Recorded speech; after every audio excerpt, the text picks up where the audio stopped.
¿Listos, chicos? Bueno, vamos a comenzar.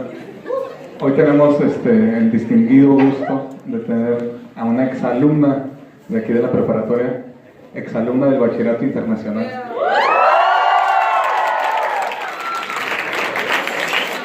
Entonces, pues es un doble placer porque nuestra invitada perteneció también aquí a los grupos y nos viene a compartir, por supuesto, sus conocimientos después de una trayectoria profesional.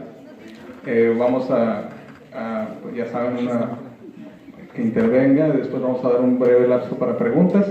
Entonces, la doctora Leonora Arteaga del Toro, pues ya les comentaba, hizo su preparatoria aquí, el Bachillerato Internacional, ya de una generación muy interesante que ahorita estamos comentando. Le hubiera dado mucho gusto a la profesora Diana poderla ver. La licenciatura la hizo en Relaciones Internacionales en la UABC y la maestría y el doctorado también en la UABC la hizo en Estudios de Desarrollo Global. Es miembro del Sistema Nacional de Investigadores nivel C, entonces una persona muy capacitada para estos temas, adscrita al programa de Sociología y asociada al de Historia en la Facultad de Humanidades y Ciencias Sociales de la UABC. Sin más preámbulo, pues le voy a ceder la palabra. Mucho gusto de tenerla. Muchas gracias, maestra, por hacer esto posible y muchas gracias a la institución por el espacio.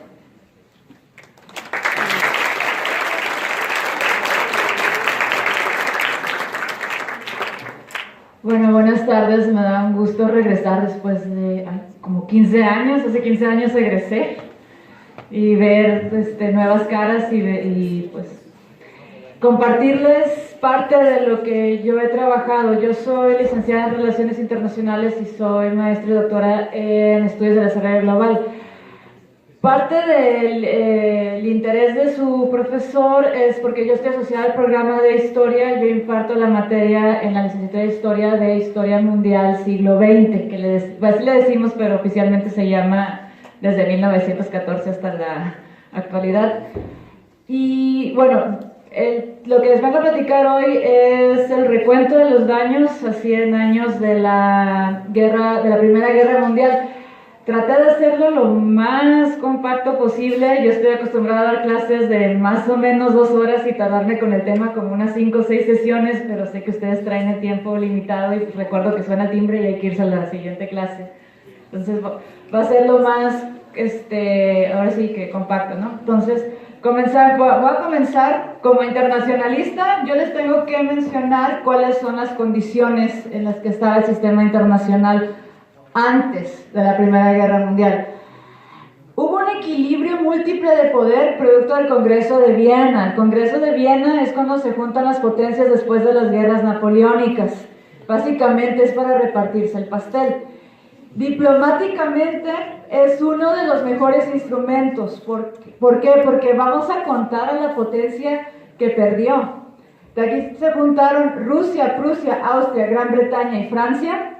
A Francia la vamos a incluir para que no se sienta mal, como les digo a mis estudiantes, para que no se agüiten.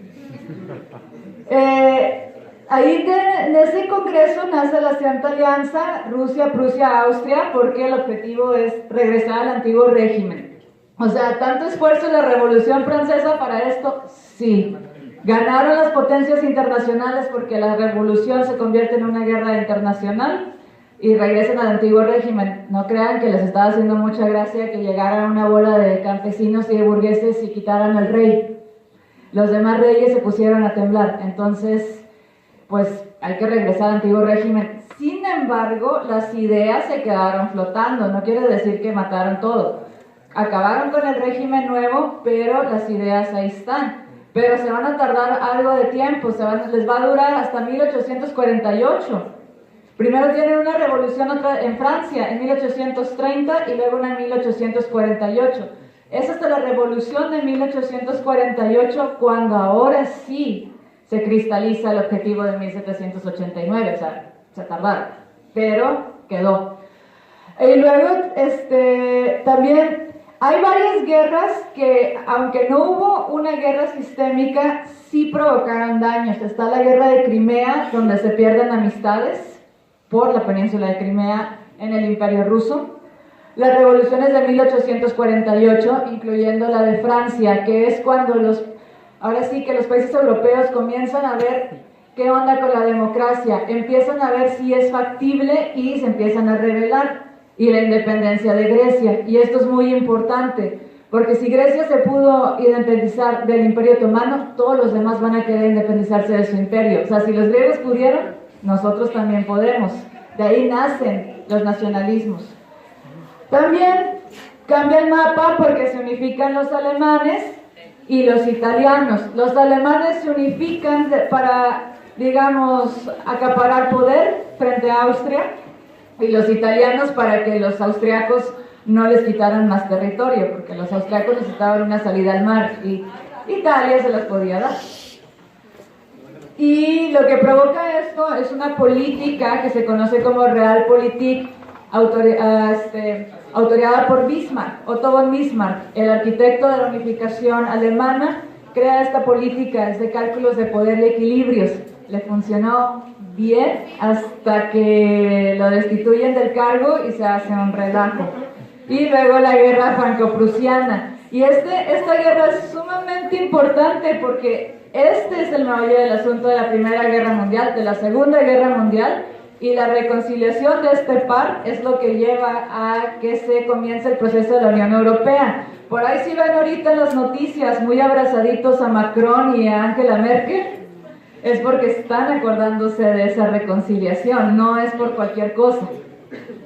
La guerra franco-prusiana va a provocar que los franceses quisieran vengarse de los alemanes 17 veces entre 1870 y 1914. Ligeramente rencorosos son.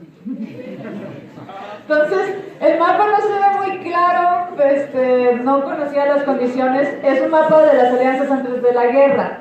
Bismarck crea un sistema de alianzas, no se los voy a explicar todo porque es un reverendo desastre. Pero las dos alianzas más importantes son la Triple Alianza y la Triple Entente. La Triple Alianza, las potencias centrales, y la Triple Entente, los que conocemos como los aliados. Lo importante aquí es que las dos alianzas se van a volver a pelear en la Segunda Guerra Mundial. Con unos cambios, pero vuelven a pelearse. Algunos historiadores dicen que no hubo Primera y Segunda Guerra, nomás hubo una con 20 años de tregua, porque básicamente son los mismos que se pelean. Entonces, las causas, para ir viendo qué pasó con el Tratado de Versalles y por qué el Tratado de Versalles los diplomáticos decimos que nomás no, excepto los americanos, todos los demás opinamos lo contrario. Causas profundas, creciente nacionalismo dentro de los imperios. Las minorías se querían independizar, las minorías querían su autodeterminación, ya estaban hartos de estar bajo el yugo de un imperio. El pequeño detalle es que las estructuras ya no se estaban adaptando a las nuevas ideas, querían permanecer con las ideas antiguas y la sociedad había cambiado. La otra es la paz armada. Hubo paz armada porque la guerra bien se pudo haber dado en 1870, no se da por la cuestión de las alianzas, pero había muy buen desarrollo económico y muy buen desarrollo tecnológico, y sobre todo Alemania y Gran Bretaña se hicieron de muchos juguetitos que van a estrenar en 1914. Ninguno de los dos tenía conciencia de qué tan poderosas eran las armas porque no las habían probado en combate. Ahí las tenían los desarrollos tecnológicos, pero no sabían. La rivalidad entre los imperios, sobre todo el Imperio Ruso se quería seguir expandiendo, ya no había espacio, para nadie había espacio para seguirse expandiendo. Y las alianzas va a ser lo que va a provocar que un pleito entre Serbia y Austria se convierta en una guerra entre Alemania y Francia. Ahora, las causas inmediatas son la crisis marroquí, que más o menos causó ahí un pleito entre Gran Bretaña y Francia, por quién se quedaba con qué parte de Marruecos, y quedaron, Francia se queda con Marruecos, Gran Bretaña se queda con Egipto, obvias razones, el canal de Suez, Francia se queda contra Gibraltar, y la crisis balcánica, los Balcanes se estaban peleando en esta península, los países que están arriba de Grecia, Y en la crisis balcánica, en medio de eso, va a negociar el archiduque y en Sarajevo en 1914 lo van a asesinar. Ahora, aquí hay un pequeño problema y por qué se desata la furia del emperador austrohúngaro. El emperador austrohúngaro ya no tenía descendencia, él había tenido un hijo y puras hijas, y el hijo se había suicidado. Entonces, el hermano que le seguía de él, Maximiliano, aquí lo fusilaron.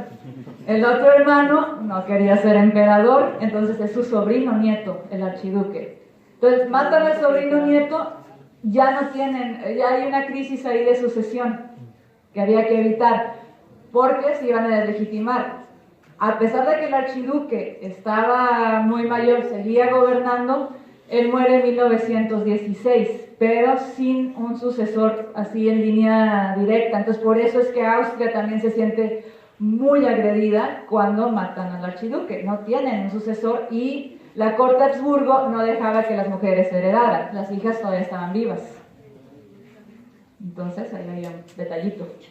Ahora, este mapa que les pongo es el plan Schlieffen, es el plan de los alemanes. El plan de los franceses se llama Plan 17 en honor a las 17 veces que se querían vengar. Son algo rencorosos. El plan Schlieffen se trataba de hacerle hervir la sangre a Francia invadiendo Bélgica. Ahora, por las alianzas que habían hecho, por eso es que tiene que entrar Gran Bretaña a defenderlos. Y la idea era, y según ellos era sencilla, entraban a Bélgica, invadían Bélgica, entraban a Francia, no pasaba nada, le ganaban, los alemanes son más poderosos. Pequeño detalle, los franceses también tienen armas. Se subestiman y estancan la guerra más o menos por dos o 3 años y están en las trincheras. Entonces, otro detalle, aparte de cómo se acomodan para la guerra, tiene que ver la estructura social de cómo estaba compuesta la sociedad europea. Había algo que se llama sociedad de masas y de consumo. La gente ya se estaba moviendo en masa. Por un lado, por la cuestión del socialismo y por otro lado, por los patrones de consumo. También tenemos que empieza a darse el comercio internacional bajo la interdependencia compleja. ¿Qué quiere decir? Que no importa que estén peleándose o en guerra, el comercio va a seguir. Y lo tienen comprobado los internacionalistas como Knight, por ejemplo. Están también viviendo la Belle Époque. Es una época donde hay abundancia, hay avance en la ciencia, hay avance tecnológico y estaba la gente totalmente hipnotizada. De hecho, hay quienes dicen que están como sonámbulos. La guerra les va a caer como una cubetada de agua fría con hielos. No se esperaban una guerra. La gente, los mortales normales como ustedes, como yo, no se lo esperaban. Los políticos, el ejército, ya lo estaban viendo. Nace también en esta época la clase media. La clase media no existía. En esta época es cuando empieza a haber entre los ricos y los pobres una clase que puede ir a la escuela, puede estudiar, puede tener un empleo y no necesariamente va a vivir con todos los lujos, pero va a vivir bastante bien. También hay cambios en los patrones del trabajo y de consumo. Eso se lo debemos, la primera, a los sindicatos. Y es porque logran que se reduzca la jornada laboral a 8 horas, 8 o 10 horas, tener al menos un día de descanso, y eso provoca que cambien los patrones de consumo. Ya no nomás de alimentos, sino también vamos a comprar cosas.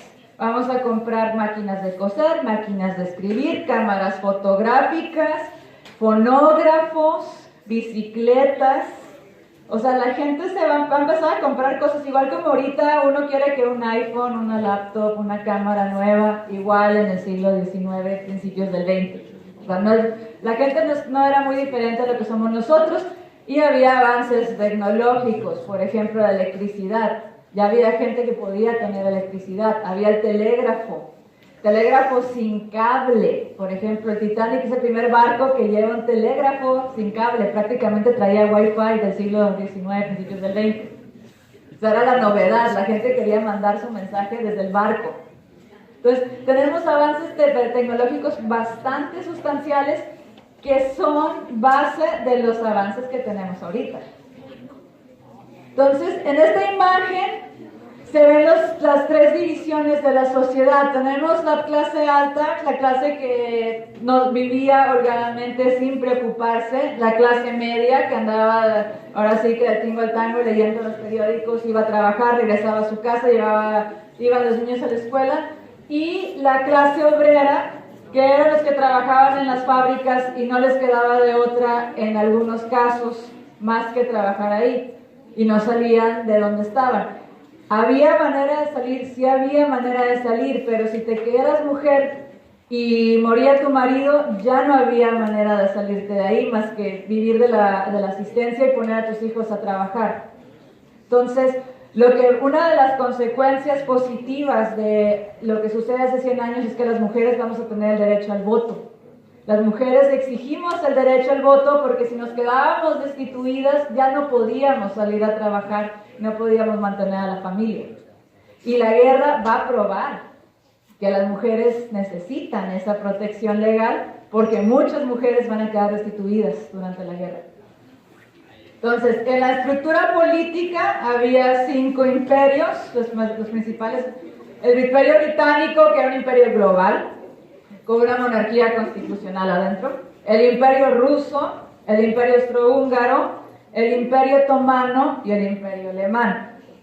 Todos tenían o querían tener colonias fuera de Europa. Una república liberal, los franceses, que después de 3 intentos se les hizo, y las demás eran monarquías. Y va a haber cuestiones muy curiosas en el periodo entre guerras y con las transiciones a la democracia. Hay países en Europa que prefieren ser monarquía. Le dicen, pero está la democracia. Sí, pero estamos al rey. Hay que preguntarles. También la propaganda es una causa de la guerra. Ese es un mapa de cómo veían los alemanes al mundo. Todos se querían ir contra Rusia. O sea, la amenaza era Rusia. Porque Rusia, incluso hasta los geopolíticos dicen, bueno, la expansión de ellos es por tierra. Es como si pones una gota en la mesa y ven cómo se va expandiendo la gota. Los rusos estaban haciendo lo mismo, porque los rusos están ubicados exactamente en el centro del mundo. Abarcan 2 continentes. Entonces los rusos andaban buscando cómo seguir expandiéndose en un momento histórico en el que ya no había espacio para nadie para seguirse expandiendo. Entonces, el detonante es el asesinato del archiduque austriaco en Sarajevo. Ahí, le ponen un ultimátum a Serbia, a los austriacos, un ultimátum bien difícil, imposible. O sea, además era el paro para decir, no, fíjate que te avisé y no me hiciste caso. Y la compleja red de alianzas secretas en la que, y nosotros, ¿por qué estamos yendo a la guerra? No, pues resulta que estamos aliados con tal que está aliado acá y lo atacaron. Ah, ok. Entonces, así fue como se fueron entrando en conflicto. Y el conflicto pasa de ser un pleito entre Austria y Serbia a una guerra total entre Alemania y Francia. ¿Cómo? A través de las alianzas. Como las alianzas están estructuradas, a eso lleva. Entonces, al final, en las negociaciones de paz, en vez de ver a los 2 culpables, a los 2 que iniciaron, se van a ver a los alemanes como que son los que iniciaron, y a los franceses como pobrecitos. Entonces, bueno, es una foto del día que asesinan al archiduque y a su esposa. Su esposa no estaba herida de muerte, ella básicamente se muere de susto, el archiduque sí estaba herido de muerte. En el desarrollo de la guerra, bueno, en Europa la siguen llamando la Gran Guerra, en Europa no la tienen así como está la Primera Guerra Mundial, ese es un término más americano, de este lado del charco. Pasa a ser mundial cuando Estados Unidos entra a la guerra en 1917, y no es coincidencia que sea 1917. El paro que ellos usan es el hundimiento de Lusitania, pero es en 1915. Y el Congreso estadounidense no quería entrar a la guerra, decía, eso es pleito de los europeos, nosotros qué estamos haciendo allá. Woodrow Wilson es el presidente es el que va a estar ahora sí motivando a ir a la guerra. ¿Pero por qué 1917? ¿Por qué el tiempo de la Revolución Rusa? O sea, no es casualidad que lo hayan hecho en abril de 1917 en medio del pleito de los rusos. ¿Por qué? Porque todavía había manera de salvar la situación y evitar que los comunistas se apoderaran de Rusia. Obviamente no lo lograron en esta, pero se les va a hacer hasta 1989 y que los comunistas ya no puedan seguirle. Pero en 1917 es clave la Revolución Rusa, por eso es que entran. Entre agosto del 14 y abril del 17 la guerra primordialmente estaba estancada. Una, la subestimaron y los generales decían, es que es verano, nos están mandando la guerra en verano, eso no va a durar más de un mes. La otra es que no conocían el poder de las armas que tenían. Todos esos juguetitos que tenían guardados los estrenan en combate aquí. No sabían qué tan mortíferas eran. Aquí lo aprendieron. Estados Unidos va a entrar en abril del 17 después de que Wilson le ruega al Congreso. Rusia se va a retirar en marzo del 18. Rusia no podía estar en revolución y en la guerra al mismo tiempo. Y uno de los paros de la revolución rusa es ese, sacarlos de la guerra. Porque Rusia no tenía nada que hacer ahí, nomás fue a apoyar a Serbia según ellos. Pero también el zar ruso era primo del rey británico y primo del Kaiser alemán y pues rivalidades familiares, que él también tenía que mostrar que era competente igual que su familia. También hay un componente personal, pero Rusia cuando se retira pierde mucho territorio en favor de Alemania, que después se lo van a quitar a Alemania en el Tratado de Versalles. Y el 11 de noviembre, hace 2 días, se cumple 100 años, viene el cese al fuego, o sea, termina la parte de combate hace 100 años, pero todavía faltan las negociaciones de paz.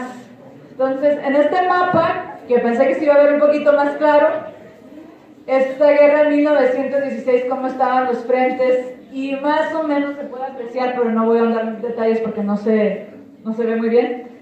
¿Y qué trajo la guerra mundial? ¿Cuál es el recuento de los daños, además de las cuestiones estadísticas que han de haber visto en el libro de historia? Ok, cambia la forma de combatir. Ya no se distinguen entre blancos civiles y blancos militares. Ya aquí en la Primera Guerra Mundial ya les daba igual dónde tiraban la bomba. O sea, le podían tirar a un pueblo y no importaba que estuviera lleno de civiles. Se utilizan las armas químicas, como el gas del cloro. Se utilizan armas más eficientes, la ametralladora y el tanque. Viene la guerra submarina, los alemanes. Se utilizan trincheras, ya no hay combate mano a mano, ya no estás peleándote con el soldado enfrente, al contrario, estás atrincherado y le disparas y el otro te dispara. El combate frente a frente que se conocía anteriormente ya no, aquí ya empieza a pasar a desuso. Y trae también la necesidad de cambiar las maniobras diplomáticas. Los diplomáticos no supieron cómo resolver esto. Los diplomáticos subestimaron la situación por no darse cuenta en el momento preciso de cuál fue el detonante de la guerra. Aparte que estaban haciendo un paradigma nuevo que se llama liberalismo en la cuestión diplomática. Entonces, el liberalismo parte del supuesto de que todos somos buenos por naturaleza, entonces apelas a la condición moral de las personas y todos los diplomáticos generalmente no hacen eso. Los diplomáticos ven cálculos de poder y no ven a la gente como buena por naturaleza, la ven defectuosa por naturaleza. O sea, son más pesimistas, estos son muy optimistas. Y la otra cuestión es que los europeos estaban acostumbrados a aniquilar al enemigo antes de declarar el vencedor. Los europeos querían una guerra total, ellos no querían, maniobras diplomáticas para pararla, no. Aquí vamos a ver quién gana, a ver quién acaba con quién. Pero ya tenían 3 años y nadie acababa con nadie. La tecnología bélica en el lado derecho, el lado izquierdo, es un mapa de cómo se acomodaron los alemanes para la cuestión submarina y del otro lado tenemos un tanque. Con los primeros tanques, esta era la tecnología de punta. Ahora, ¿cómo queda Europa después de la guerra? Este es donde empieza el relajo con el Tratado de Versalles y los demás tratados de paz. Alemania va a perder territorio. El Imperio Austrohúngaro lo van a dividir. Italia, que se cambia de bando, porque le dijeron un lado oscuro te damos galletas, no le dan nada. O sea, por eso Mussolini después va a estar bien enojado, porque le prometieron, le dijeron, te cambies de bando, te respetamos tus colonias en África. No pasó. El Imperio Otomano lo van a dividir. El Imperio Ruso va a buscar la oportunidad de irse anexando más territorios para formar la Unión Soviética, porque aquí ya había tenido un pequeño cambio de personalidad. Ya eran comunistas. Entonces, el más controversial de los tratados, el que más daño ha hecho, por cierto, excepto si le preguntan a los americanos, es el Tratado de Versalles. Se firma en 1919. Hace responsable a Alemania. O sea, todos decidieron no invitar a Alemania a la negociación. Por eso es que los diplomáticos preferimos el Congreso de Viena, esa forma de hacerlo. Y dicen, Alemania perdió, pero si ustedes ven las estadísticas, Alemania no perdió, ni salió ganando, pero no perdió. Lo hicieron responsable nomás, dijeron, tú empezaste. Empezaron los austriacos. Pero ellos decidieron que Alemania empezó. Bueno. Se crea la Sociedad de Naciones. Este es el antecedente de la ONU. No funciona porque, por andar de Woodrow Wilson y andar de metiche en Europa, el Congreso estadounidense no le ratifica la entrada a Estados Unidos. Entonces, eventualmente todo el mundo se da cuenta que el instigador no está y, por ejemplo, Hitler dice, bueno, ¿yo qué estoy haciendo aquí? Si no está el que dijo que teníamos que estar, y Hitler se sale. Entonces, no me dio ni cumplió el objetivo que se necesitaba para evitar la Segunda Guerra Mundial. Ahora, el Tratado de Versalles le rectifica las fronteras a Francia, Bélgica, Dinamarca, Polonia y Lituania. O sea, haber beneficiado a Francia y todos los demás que no tenían nada que ver con Alemania. Está sobre la base de los 14 puntos de Woodrow Wilson, que si los leen están muy bonitos, son muy románticos, pero en este momento histórico para Europa, no iban a funcionar. Es un tratado de corte liberal idealista. Entonces, esta es una foto de las negociaciones. No nomás estaban los implicados en la guerra, entraron un montón de países, incluso hasta los japoneses querían ahí ver qué sacaban. Y una de las cosas que ellos querían era la igualdad racial. Los japoneses estaban hartos de todas las bromas de los británicos en la cuestión racista.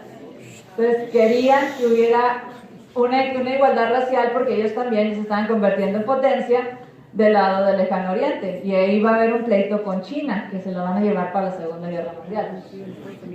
Entonces, ¿qué trae este tratado? Las consecuencias, el advenimiento del fascismo por el trato injusto a Alemania, que se va a llamar en Alemania nazismo. Los de ahí es donde, de la indignación de los alemanes y del sentimiento de traición que traían, porque ellos creían en el proyecto de Wilson, pero cuando vieron cómo los trató el tratado, literalmente dijeron no. O sea, no queremos ser parte de esto.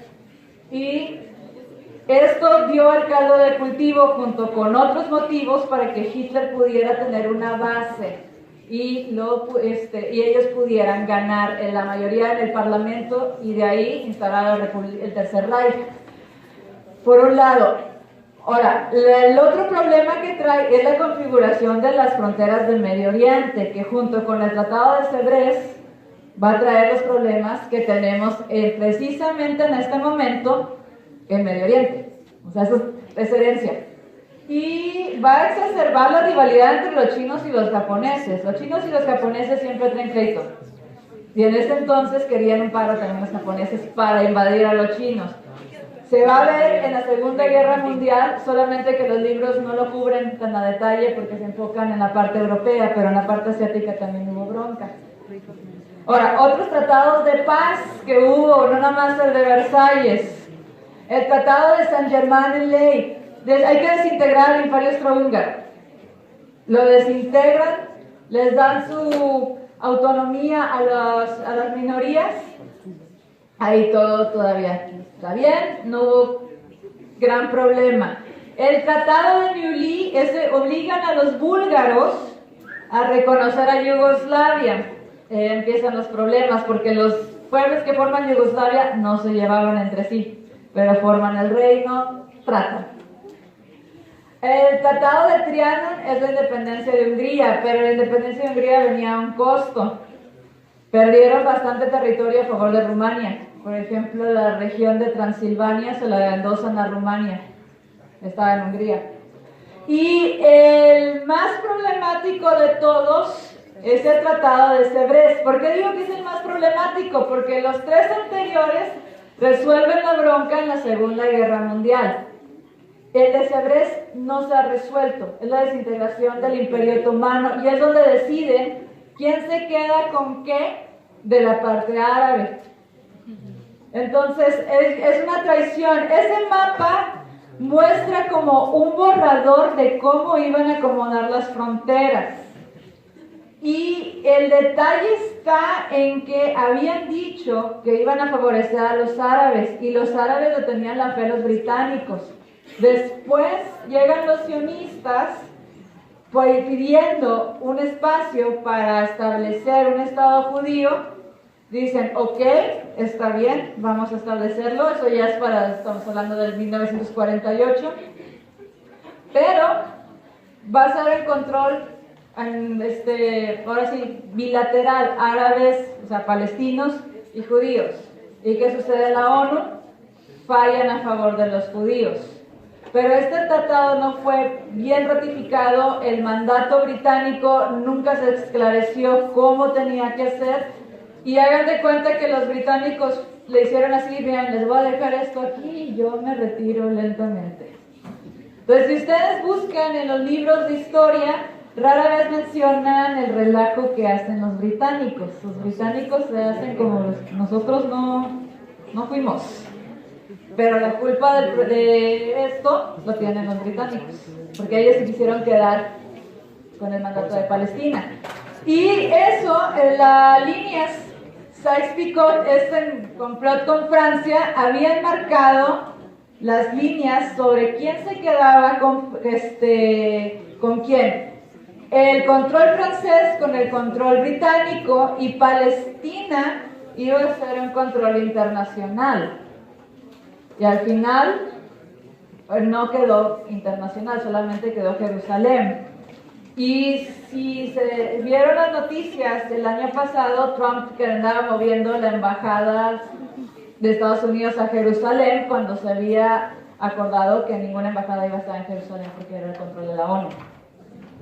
Entonces, todo esto es herencia de lo que no resolvimos en la Primera Guerra Mundial. Ahora, ¿por qué no resolvimos este detalle los occidentales?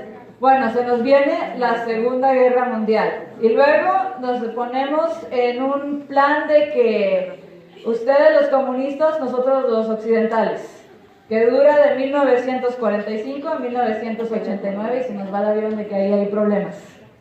Ya los dejamos. Luego decimos, ok, la globalización a partir del 89 va a arreglar el problema. Pues no lo ha arreglado, todavía está la bronca.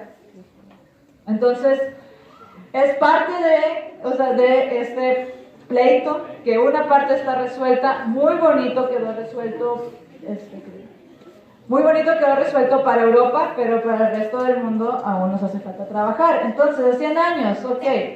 Hubo una Segunda Guerra Mundial que no tiene final diplomático. La Segunda Guerra Mundial no firmaron nada. Hicieron 2 conferencias y en la última, la de Potsdam, porque había muerto Roosevelt y llega Truman, que no tenía ni la menor idea de lo que estaba haciendo Roosevelt, y Truman era un anticomunista, y Churchill, que también le mete ahí jiribilla, desacuerdan todo lo de Teherán y Yalta. No firman nada. Se va a dar una guerra fría. Ahora, ¿por qué es una guerra fría? Porque se enfrentan Estados Unidos con la URSS, pero no se declaran explícitamente la guerra, nomás rompen relaciones diplomáticas y mandan espías, así tipo como cuando uno corta con alguien en el Face y le dice al amigo que le revise el perfil para ver qué han hecho. Algo así era el espionaje en la Guerra Fría. Ahora, un problema en Medio Oriente sobre las fronteras de autodeterminación de los pueblos. Las fronteras las pusieron como Dios les dio a entender, sin considerar que los pueblos medioorientales son nómadas, un lado por el otro. No todos se llevan, por cuestiones religiosas. Diferencias pequeñas, pero no se llevan. Ahora, hay un cambio profundo en la manera de ver e interpretar la guerra. Esta guerra es la que nos lleva a dejar de verla como honor ganar la guerra. Ya no podemos ver a la gloria militar y sentirnos así súper orgullosos, ganó mi país. No, esta guerra nos hace verla como un problema y como que hay que evitar, más porque se están perdiendo vidas humanas. Ahora, ¿qué sucede? Las mujeres accedemos al derecho al voto en varios países. Consecuencia de esto, las mujeres estaban destituidas, había que darles alguna protección civil para que pudieran mantener a su familia. Muchas mujeres quedaron viudas, otras mujeres, y esas fueron las afortunadas, otras mujeres quedaron con maridos que no podían trabajar, entre estrés postraumático, más heridas de combate que perdieron un pie, que perdieron una mano, que perdieron algo y ya no podían trabajar, entonces ellas tenían que sostener. ¿Cómo podían ellas hacerlo en una estructura en la que los hombres eran los que se ganaban la vida y ellas no podían trabajar?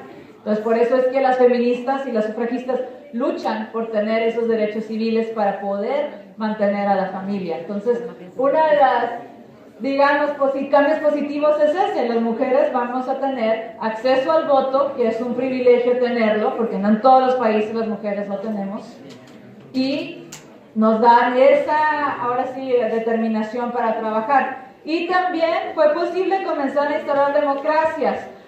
No les va bien en este primer intento, pero empieza. Ya por fin se rompe con el antiguo régimen con el que trataron de romper en la Revolución Francesa. O sea, por fin lo rompen aquí. Se tardan más de 100 años. ¿Por qué se tardan más de 100 años? Son procesos sociales lentos, muy lentos. El libro de historia hace parecer que son rápidos, pero son muy lentos. Y la ruptura social que nos trajo esta guerra, que nos condujo a esta guerra, es esa: buscar también la autodeterminación y llegar a la democracia. O sea, todas estas guerras sistémicas, ahorita estoy hablando de una, pero ha habido varias a lo largo de la historia moderna, vienen de rupturas sociales, en las cuales vamos a legitimar algo. La guerra de los 30 años es legitimar la reforma protestante, es legitimar la ruptura con la Iglesia Católica, con Roma. O sea, Roma ya no va a dominar la política.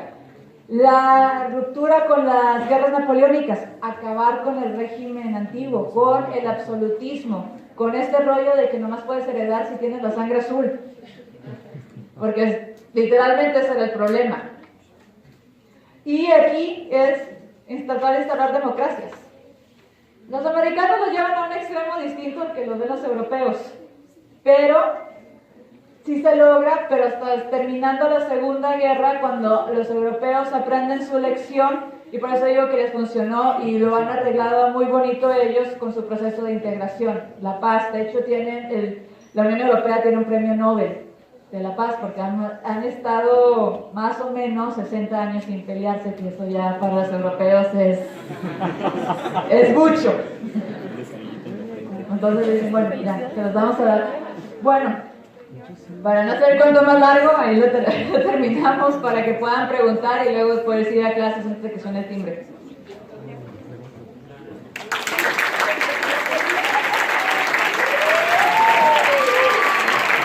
Bueno, yo creo que tenemos tiempo para 2 preguntas. ¿Sí? ¿Alguien tiene una pregunta a la doctora? Allá está, allá atrás. ¿Estabas saludando?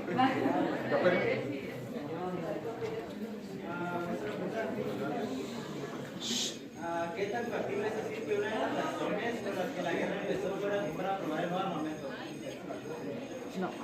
Bueno, puede ser una muy buena hipótesis para una monografía de historia. ¿Por qué? Porque hay varios cálculos de poder que estaban haciendo los alemanes y los británicos dentro de la paz armada. Eso en relaciones internacionales lo conocemos como dilema de seguridad.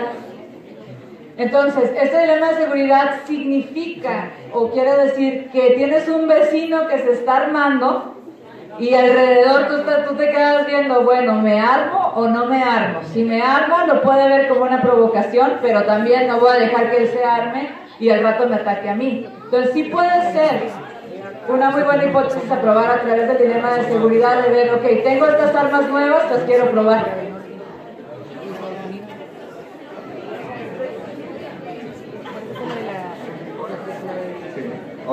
No, ya se quieren ir, ¿verdad? Bueno, nada más nos queda entregar el reconocimiento a la doctora, y dice así, lo leo: la Preparatoria Federal Lázaro Cárdenas otorga el presente reconocimiento a la doctora Leonora Arteaga del Toro por su valiosa participación en la conferencia en la Primera Guerra Mundial a 100 años del armisticio, impartida a los estudiantes de esta institución educativa, Tijuana, Baja California, 13 de noviembre, firmada por el director, profesor José Cruz Holguín Ruiz, y le entregamos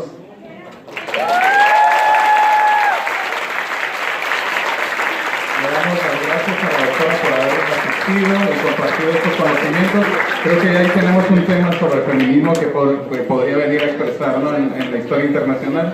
Le damos muchas gracias a la profesora Nancy Sendejas por hacer posible esto, a la institución, y muchas gracias a ustedes, chicos. Nos vemos, hasta luego.